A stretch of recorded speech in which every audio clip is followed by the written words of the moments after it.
बुखारी में ये वाक़या नकल हुआ है, लेकिन पिछली कौमों के अंदर ये वाक़या पेश आया, बुखारी में ये लिखा है।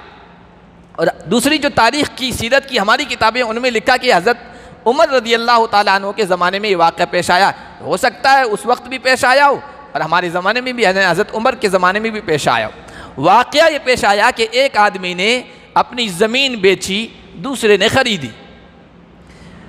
जिसने ज़मीन ख़रीदी उसने जब उसको जोतना चाहा, उस पर हल चलाए तो अंदर से दफीना निकल आया, एक बड़ा बड़ा ख़जाना, सोने चांदी का ख़जाना निकल आया, दफन था अंदर। तो उसने कहा खरीदने वाले ने कि भाई मैंने तो ज़मीन ख़रीदी थी। हमारे जैसा होता चुपचाप, किसी को कानों कान खबर भी नहीं लगने देता, ऐसा चुप से रख लेता, घर वालों को भी नहीं बताता कि खबर लीक ना हो जाए।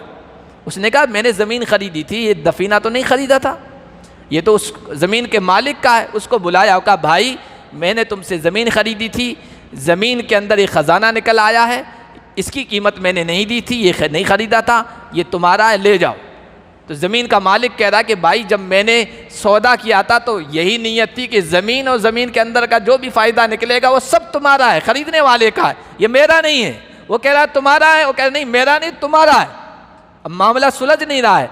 मामला आया हज़रत उमर इब्न ख़त्ताब रज़ी अल्लाह ताला अन्हो की अदालत में। अब आप देखिए आज अगर इस तरह का मामला पेश आता तो क्या मामला होता।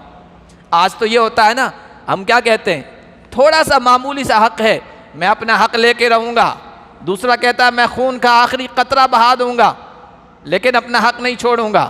ये जज्बात हैं। और उस वक्त क्या जज्बात थे ईमान वालों की। हज़रत उमर इब्न ख़त्ताब के उस मामला आया तो मामला उलझा हुआ लगा।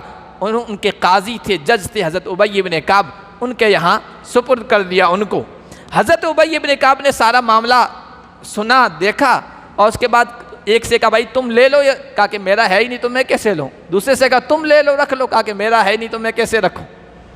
अब अल्लाह ताला ने उनके दिमाग में एक आइडिया डाला, एक बात डाली। हज़रत उबई इब्न काब ने कहा कि भाई ये बताओ कि तुम में से किसी का बेटा है।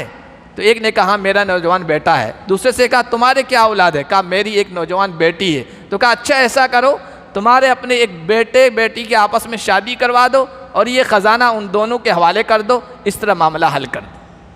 और इस तरह मामला हल किया गया। तो देखिए खैर खाई का जज्बा कैसा ईमान वालों के अंदर था। नबी अलैहिस्सलातु वस्सलाम ने हमें ये तालीम दी है कि दीन इसी का नाम है। ये खैर खाई है तो दीनदार हो, वरना नाम के दीनदार है, लेबल लगा हुआ ईमान वालों का, हकीकी मानों में तुम ईमान नहीं हो, ईमान वाले नहीं हो। अल्लाह तबारक व तआला हमें नाम का भी मुसलमान रखे, लेकिन नाम के साथ साथ काम वाला मुसलमान भी बना दे, हकीकी मानों में ईमान वाला बना।